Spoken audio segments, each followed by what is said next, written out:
HRN listeners. As we celebrate our 15th year, we are deepening our commitment to giving voice to the next generation of food systems storytellers, and we need your help. Our internship and fellowship programs help activate new possibilities for underrepresented and underestimated young people through experiential journalism, audio engineering, and production training. Through these unique programs, HRN helps food equity stewards build essential workforce readiness skills that expand their potential and foster economic mobility. Please consider supporting these critical programs. And with a minimum donation, you can be entered to win a dinner for two at an amazing restaurant in one of 8 cities and tickets to a concert at a great venue in one of those cities. We have incredible partners across the country who have donated, as they also share our passion for helping to educate the next generation of food systems storytellers. Check out heritageradionetwork.org/15 to donate and enter to win today. That's heritageradionetwork.org/15 to donate and enter to win today. And make sure you donate before March 31st. Thank you. This piece was brought to you by Roberta's, robertaspizza.com.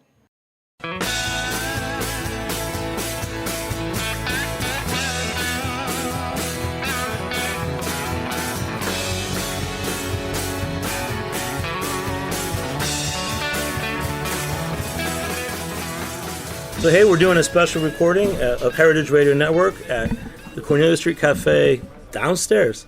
Exactly. All right, so we're just going to let this conversation go, and there's some cool people, and we'll do some work later on. So. Well, welcome to Cornelia Street. This is actually the second radio show of the day, because we do a show with Janet Coleman and David Dozer on WBAI, which is broadcast live from this very stage on Sundays. It is wonderful to have all of you here. Alison and I go back several minutes. You and I have barely met. But Liz Stretch walked into our life some few seconds ago and said, why don't we do a series? So we're doing a series, and it's called Fork It Over. And it's really about taste and talks. And since we do a lot of very different things here, just as background, we opened 37 and a half years ago. We were one room with a toaster oven. We were 3 artists who started this place, so it still has very much the feel of an artist's cafe. However, the food has somewhat grown, thanks largely to Chef Dan Latham, one of several Lathams in the audience. So Robin, let's have Liz introduce the program. Exactly. So ladies and gentlemen. Well, welcome everybody. Thanks for coming. I'm so happy that everybody's here this evening, and we have such wonderful people to talk about their passion in life. So the whole thing around Fork It Over, the whole premise for this series is that there are so many wonderful people out there doing incredible things around food, around beverages, and you go and hear them speak, and you hear them talk about the kinds of things they do, but you don't really hear about them as people, or you don't really hear the human side of their story. And for me, that's really the kind of the big piece of the jigsaw puzzle. You know, that's where the inspiration lies, and that's really where this comes in, because I feel that this is a platform for people to talk about that passion and to share it and inspire others. Hopefully with a British accent, right? Hopefully. Which you'll all master. But there's been a lot of talk about Winston Churchill this week, right? Has there? There has, in my world. Winston Churchill once said, a good talk is like a woman's skirt. He said... The shorter the better from the audience. He said, a woman's skirt, a good talk is like a woman's skirt. It needs to be short enough to cover the subject and long enough to pique the interest. So I will keep it short and sweet, like a woman's skirt of the right proportions. And I will move on to the wonderful people who are here this evening. I'm so pleased that Alison Patel of Bren Whiskey is here this evening to share with us her gorgeous tale of moving through life on a big journey from being a ballerina, a professional dancer, to finding joy elsewhere. And I'll leave it up to Alison to talk about that. And then to Derek Schlesselman, who has a wonderfully unpronounceable name after a whiskey or two. And he will talk all about his wonderful craft distillery work down in the Van Brunt Still House down in Red Hook in Brooklyn, where he has 6,000 square feet, where he makes all sorts of wonderful beverages, including grappa, whiskey, rum, and moonshine, of course. And then Jimmy Carbone, of course, is here with us today because Jimmy is the wonder, the legend that is Jimmy of the East Village. Jimmy's 43. Jimmy is the most modest man I've ever met, I think. He is, I would say so. Seriously. And this is actually turning into a very long skirt. So I will turn it over to Jimmy to explain what we're doing here. And well, this is cool, Liz. Thanks for inviting me. This was planned to be a little evening talk at Cornelia St Cafe, and I know you're doing a series here with Robin and Chef Dan. It's really awesome. It's a great place. So let's give a hand to everybody. We figured because tonight's the Grammys, you know that everyone who's cool in New York doesn't watch TV, but for some reason everyone watches the Grammys. We decided that we would do a recording for Heritage Radio Network as part of the panel tonight. And I'd like to introduce, Derek from Van Brunt Stillhouse. Is really one of the leading guys in New York State for, new indie spirits and whiskeys. And I really think that you guys should start off and just tell us about how you got started and what the people are drinking in the audience, because I know you're sampling them as well. I brought with me my. Thank you very much, by the way, Jimmy. That was a very kind introduction. I brought with me tonight our single malt from Van Brunt Stillhouse. It's 100% malted barley, so it's a single malt like a Scotch, but it is decidedly American in a number of different ways. Not the least of which is it's aged in a new barrel. Most Scotches, which is the predominant single malt that people are familiar with, are aged in used barrels. So this has a lot more American oak characteristics than your typical Scotch does, and then it also has a much more unconventional malt bill than your typical malt, single malt as well. Which you'll have to try it to enjoy it, because I don't know that you can taste through the radio, unfortunately. When you say unconventional malt bill, what do you mean?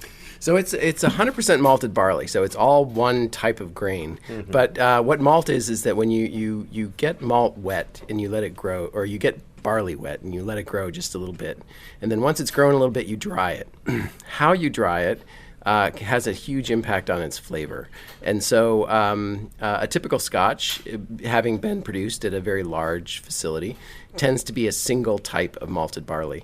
What I'm doing is bringing like a microbrews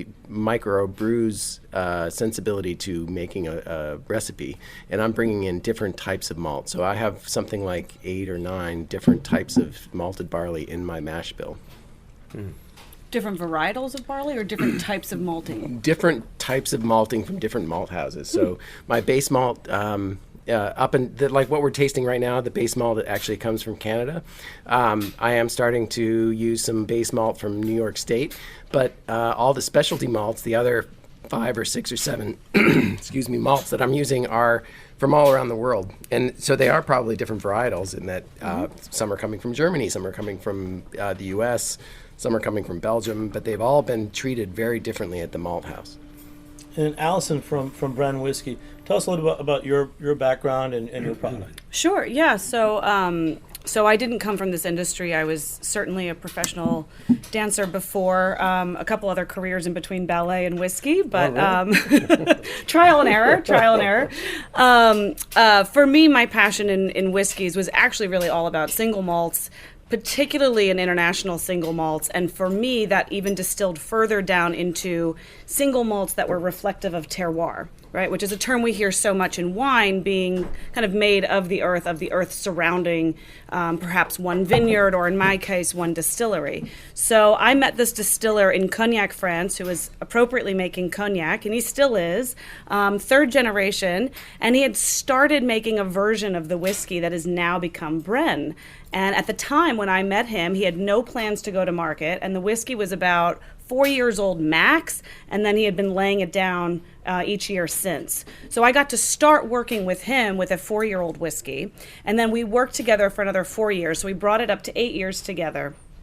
And what I was really excited about was he has a farm, right? It's a farm distillery. So he's growing 2 heirloom varietals of barley, all done right there in Cognac. He's got a proprietary strain of yeast that we're using for our fermentation, and all the distillation is happening on a Charente alembic still, which is really just a traditional Cognac still. And you get so many more fruit-forward esters in your new make when you use that type of still instead of, say, a pot still, which is, if we're talking about single malts, typical for a Scotch single malt style of production. So I got to start with this whiskey that was already a very floral distillate coming off the still, and had already spent 4 years maturing in a virgin French Limousin oak barrel. So to Derek's point, most single malts that people are used to in terms of the single malt style typically come from Scotland, and in that are typically aged in a bourbon, sherry, and or port barrel. So here was this really cool distillate, aged in a virgin French oak cask, and then one of the most expensive species of French oak at that. And I'm sitting here going, well, we're doing this in Cognac. We've got all these beautiful Cognac barrels sitting around. Have you ever tried moving your whiskey into some of these? And he's like, Wow. No. So a couple years in, we start moving the whiskey into these beautiful Cognac barrels that he had emptied with his eau de vie, or from his eau de vie. And we got to put the whiskey in, and it just, you guys who are tasting it here, do you get that kind of floral, fruit-forward element to it? Mm-hmm. It's totally different. So it's fun. That's great. Well, Robin, it's a privilege to have you at the table with us, since you've been at Cornelia St Cafe for so many years. How have you seen the changes in people's taste for liquors and even whiskeys over the years? I mean, it's a long time. What is very interesting is I arrived in America, from a country slightly to the north of France. And when I arrived here, wine was something you really didn't talk about. And what you talked about was, this is 1967, and the two things that I could not understand about American food and drink were cheese, which was almost unheard of, and wine, which was California Chablis or California Burgundy. So in the last 47 years, obviously since I was 11, sorry, that was a radio joke. In the last 47 years, there has been, I think, a seismic change in the way that Americans not only appreciate, not only are educated in, but search out and understand what that strange combination of nose and mouth that is taste, particularly with liquor and wine, is all about. I remember taking my kids when they were quite young to France from here, and one used to reliably go around Paris and get a croissant that was impeccable from any boulangerie. And we would do that. My kids were maybe 8 and 5, and we would do that, and you'd go, it's okay. But, let's go to so the next day we would take the next croissant du jour, etc. And I realized that yes, it was the year that somebody had tried to bomb the McDonald's in Paris, which, was certainly a blow for something. But I actually felt as though at that moment, the center of gravity had almost switched across the Atlantic. So that I feel as though with the two of you, there is an understanding of tradition and history and a willingness to experiment, which is very American. And the notion that you are the one, Alison, to suggest, why don't we use the cognac barrels for single malt whiskey? And that you can bring in these different malts from all over and sort of convert them into the great state of Brooklyn. I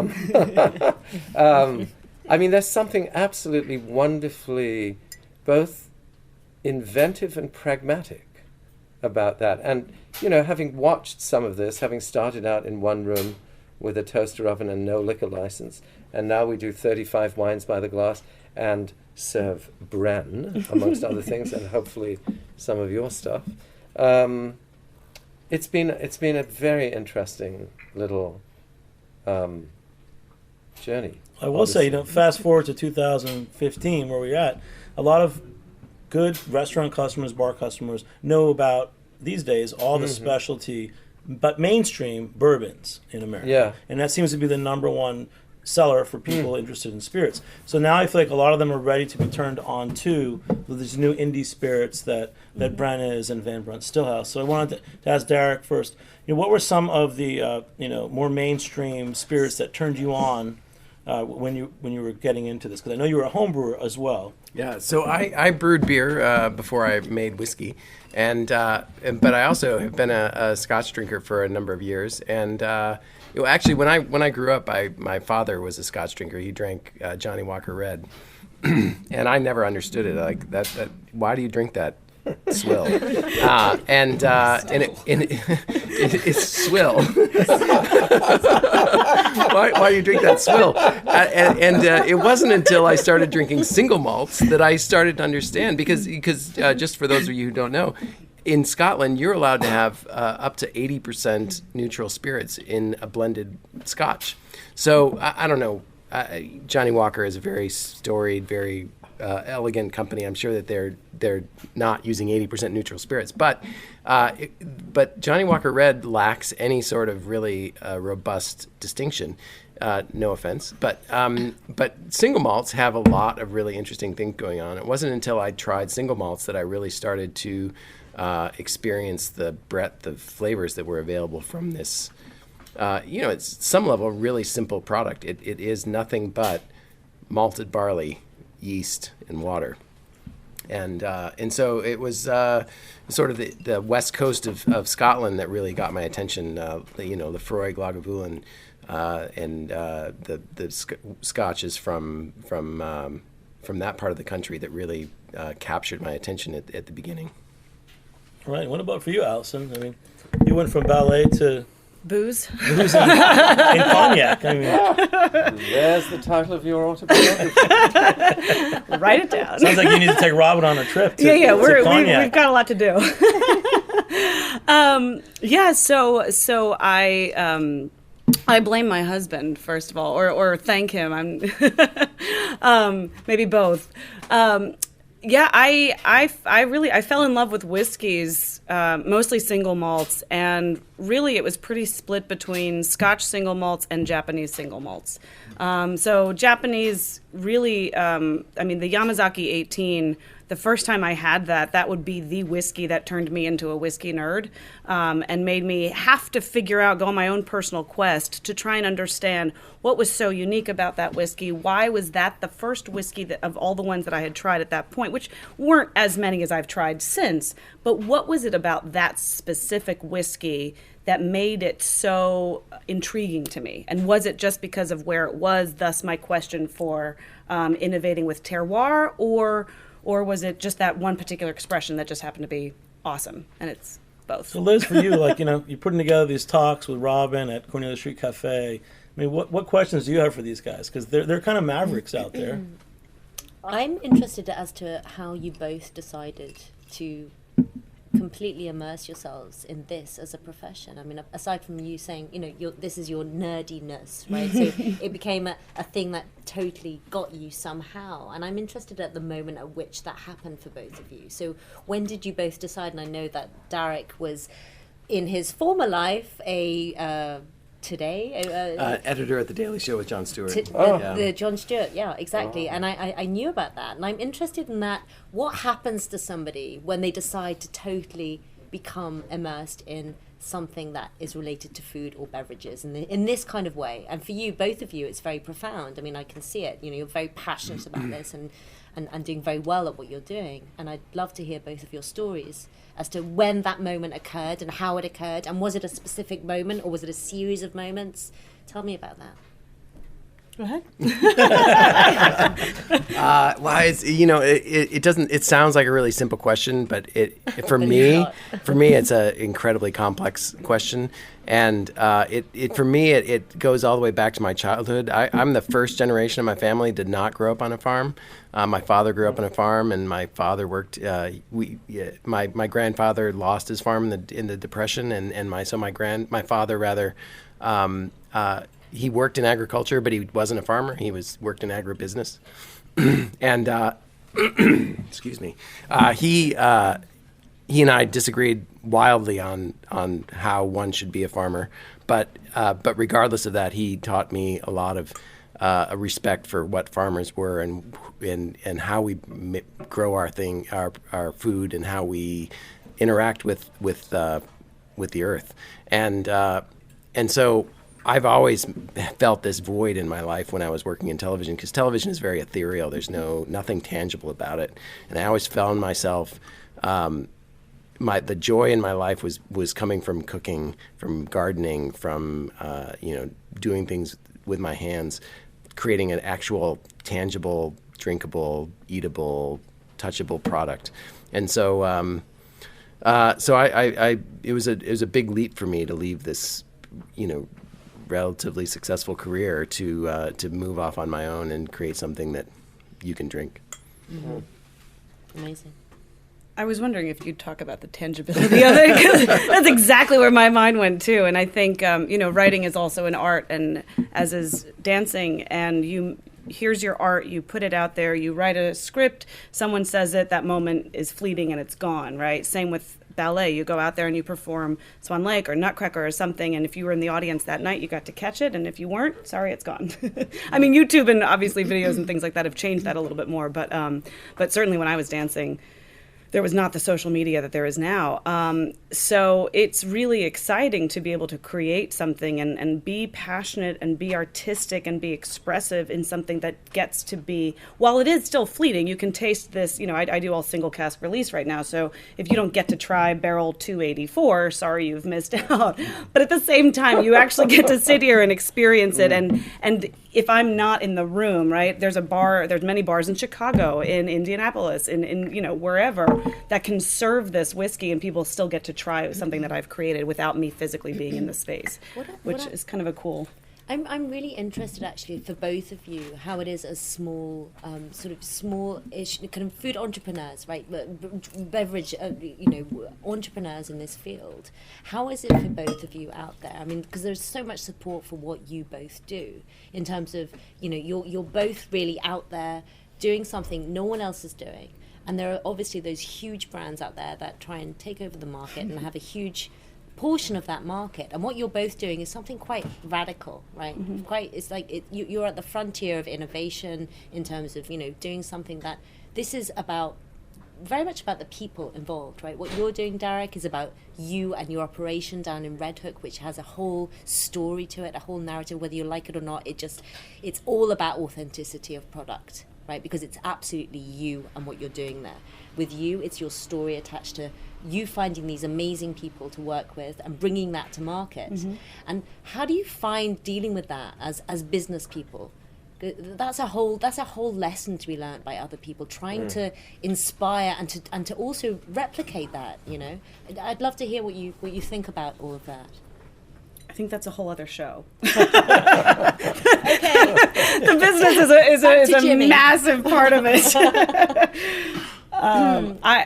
I'll start and say that yes, it's absolutely a challenge, and especially when you look at selling a product here in the United States specifically, if we just look at the U.S. market, we're working within very archaic post-prohibition laws that were really set up by gangsters. So they're not friendly. They're certainly not friendly to the small business. And just the whole fact that in every state we have to go to different distributors. Some states are controlled, some counties are controlled. Every step forward comes with another bag of hurdles and tricks, and it's a whole new language. It really, I feel like every day I'm walking up a mountain that speaks a completely different language, and I have to learn it very quickly, and then I have to go down the other side, and the next day go up a different language that speaks an entirely different language. And yeah. I would say, Derek, I mean, you're a different situation because you're in New York State. And do you think that the laws have changed to kind of benefit new small distillers like yourself? Yeah, I mean, New York is incredibly supportive. I mean, I understand exactly what you're saying 100% because I feel that way all the time, even in New York. But New York is making a great effort to help small businesses succeed. I'm actually allowed to actually sell directly to bars and restaurants, whereas if I'm not mistaken, you have to sell to a distributor. Correct. You're not actually allowed to come bring your bottle to this restaurant and take a check away from them. Correct. I'm allowed to just walk into a bar, restaurant, any licensed facility, whether it be a liquor store or a restaurant. And what is the difference? Is Well, that you it was are local and it's because I'm your a product is from yeah, France. because I'm actually producing my products from New York State, and if you have to act as an importer, Yeah, I have to and sell it to an importer yeah. and then sell it to a distributor Yeah. and then sell it to a and restaurant. it's a huge, massive step for them to allow us to do that, and it all comes back around to in pre-prohibition, Pabst owned a slice of every single bar that wasn't owned. A slice of which wasn't owned by Budweiser. So, I find that when you dig under the surface of the laws, there was always a good reason for it. I mean, that prohibition was a time of lawlessness and run by gangsters, but post-prohibition, they were actually trying to do the right thing by and large. And so that's a law that actually made sense. If you were a bar owner, it was really nice to have it be against the law for a manufacturer to come in and strong-arm you. But it's been a long time since then. It was, Robin, you know this, in England, it was the Tide Houses. Yeah. That was the same thing where you had each bar only had one beer, and they were tied to a brewery. And this is now we're talking what Well, that was era? in America before Prohibition. It was the same way, yeah. where each bar had a tied house. They could only sell certain beers, and that's one of the good parts of Prohibition, that they broke that. So each bar owner is able to decide what beers to have. It's very interesting. I had a friend here last night who just got off a plane from England who runs a theatre in London, which also has a restaurant attached to it. And he was thrilled at the notion that we could stay open late. He said, no, I mean, the really weird thing, when I grew up in England, pub hours were so restricted. There were 3 hours at lunch that you could be open, and then there were 5 hours in the evening, and you had to close at 10 or 11 o'clock on Fridays and Saturdays. Is that right? 11 max. 11. You're too young to remember that. Your parents told you this. But even now, he said the restaurant, they have a bar and a restaurant and 2 theaters in this beautiful complex. And he said that the entire building has to be closed by 11:30 on Friday and Saturday, 11 o'clock on other days of the week, and 10:30 on Sunday. And he said, first of all, the play can run 2 hours, and nobody's going to come out to the restaurant. And then, so do you go in for short plays? I asked him, which is what I used to, when we did theatre down here, I used to favor new scripts that had frequent intermissions because You send people to the bar. yeah, we supported the arts by making frequent trips to the bar, which turns out to be a Republican model to my horror. Since we do not get any, we have no funding. But it's fascinating. I mean, I'm sure a lot has been written about those kinds of things, tide pubs and restrictions and prohibition and so on and so forth. Fascinating. Let's make a toast to New York City, right? Oh, you can all right, drink okay. late, you can make whiskey and all these things. And we're going to keep this one running. The reason is this is a live audience, and also since Derek is tasting everyone on his whiskey, so he has a single malt. Yeah. That's really great. We have a big enough. Let Robin taste. Robin, why don't you tell us what you taste? Oh, I'm the worst You're an person expert for that. taster. You No, must I'm be. not. No. No, I do Marcel Marceau wine descriptions, which, for those of you who know Marcel Marceau, but that doesn't work on radio. And since I have one arm in a sling, it limits my vocabulary. You can't tell us one thing about this whiskey. Yes, I can. All right. Taste it, and what do you say? Ren.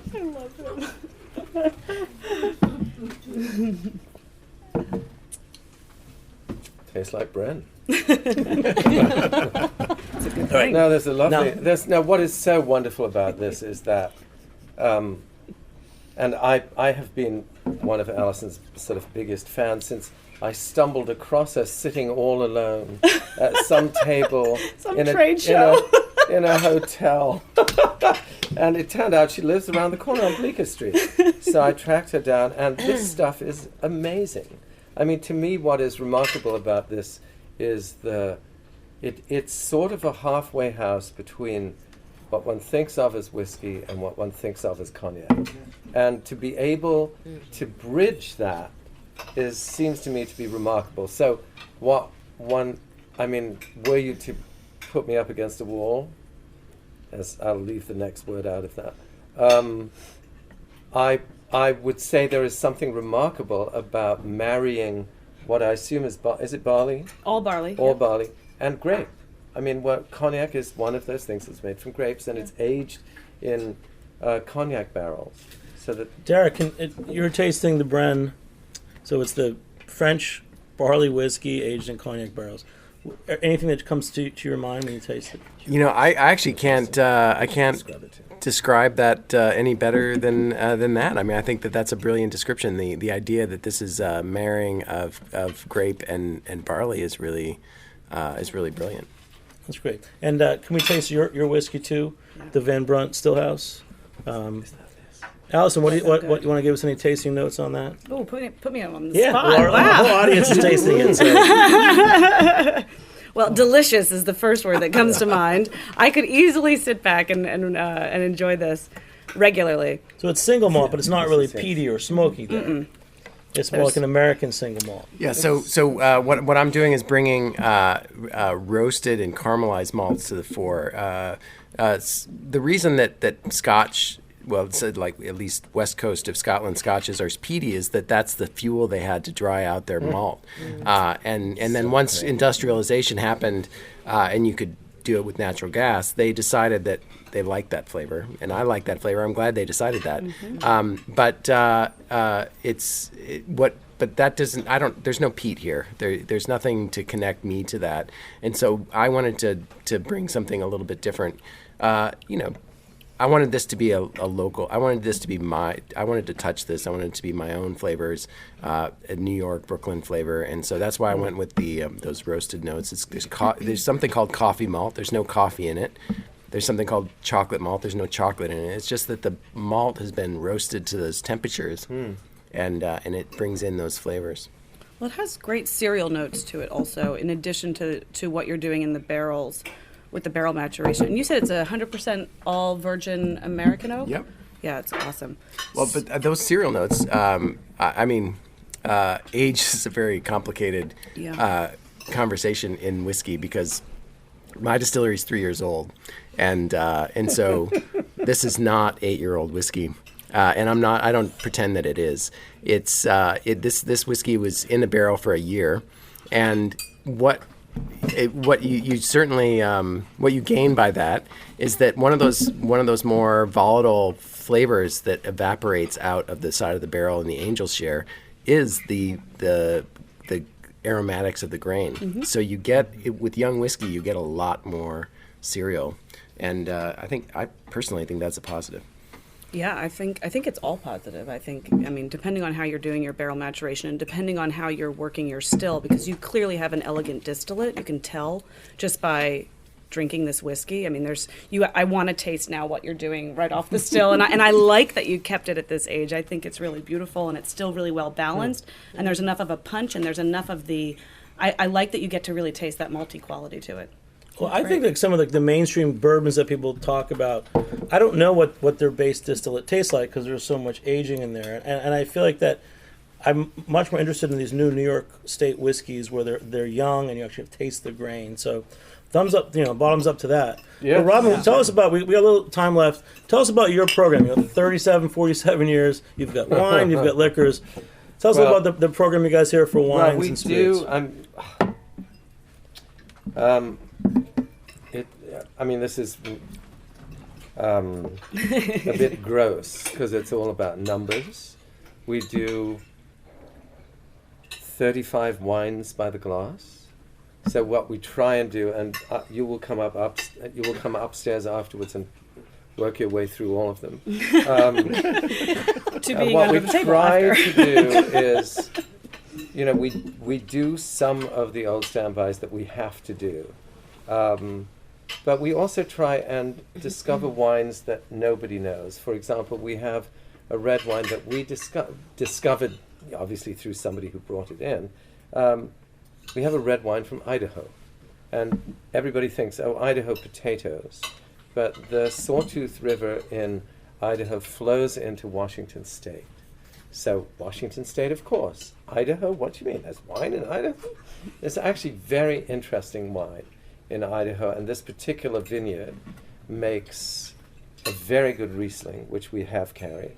It makes a very good Syrah, but the one that we tend to carry is their red blend, which has a different, and these are all grapes that they grow on their soil in Idaho. This year's blend has 5 different grapes in it. Last year's had 8.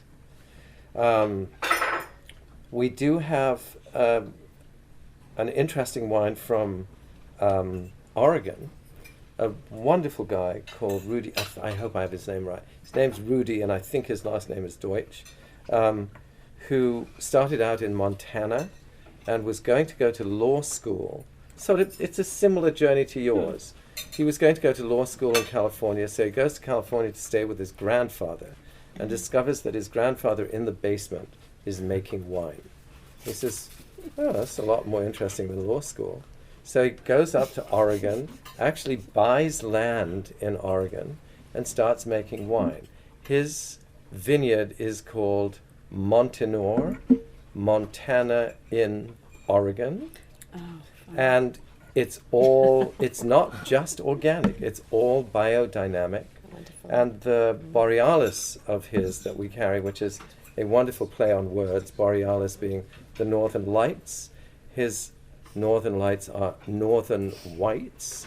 There are 4 northern European white grapes.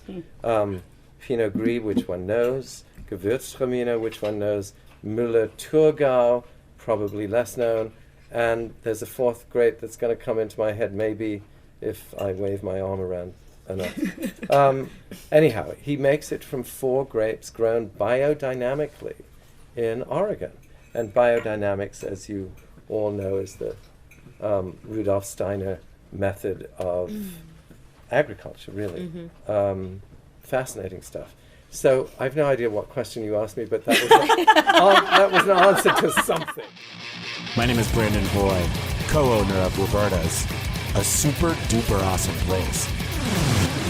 Roberta's is a very, very, very, very proud sponsor of the Heritage Radio Network. We're also super awesome. Thank you, Heritage. I just want to draw people in case, if you're listening out there, when you come to New York City, in the West Village, there's also some cool places. And in the 90s, I hung out on Cornelia Street. I used to go to Home Restaurant. Poe Restaurant was where Mario Batali started, and Cornelia Street Cafe is like one of the mainstays. So if you're listeners out there, this is a place to come to, still in the West Village. Thank you. And the cafe is beautiful upstairs. The menu looks great. And look at these tables. Yeah, it's a cool place, Made man. out of wine bar. And I bet, Derek, have you never been here before? I was here 15 years ago when I first moved to New York. But I think From The it's- Daily Show, I mean, John Oliver has done stuff down here. well, fabulous. Yes, and then he went on to bigger and better things. And will we see him again? Do you always have to have a British accent to work down here? Yes, you do. It always makes, it's the best radio. That's why we invited you up. So, and Liz, another Brit. So Liz, just tell everyone about this little series you're doing and, Okay, just to recap. Recap it. Well, tonight has been amazing. Thank you all for coming. Oh my goodness. Thank you for having us. It was wonderful. Robin, thank you for joining. I just want to actually add, Robin gave you a little bit of a story about Cornelia Street Cafe, but what most impresses me about Cornelia Street Cafe is that in 1977, am I correct? Robin Hirsch, who's sitting to my left, He was 11 at the time. he was 11 years old at the time. Yet in 1977, Robin was 11, and he stumbled down Cornelia Street in a jolly sort of way and found this place and totally owned it and took it on and sanded all of the floors by hand and made it his space. And today it runs more than 700 events per year annually, which is kind of incredible math when you try to work that out. Quantity, not necessarily quality, but we're into I would argue, but thank you, Robin, for letting us use your wonderful space this evening. And in terms of the series, it's called Fork It Over, and that's exactly what we've done tonight. We've forked it over. We forked it over the whiskey and the wonderful story of everything that everyone here has to share. So thank you all for sharing, and Jimmy, thank you for hosting us. Well, this is a live recording, Heritage Radio Network. Not sure when it will air, but it was a great time tonight. Thanks so much. Well, to air is human.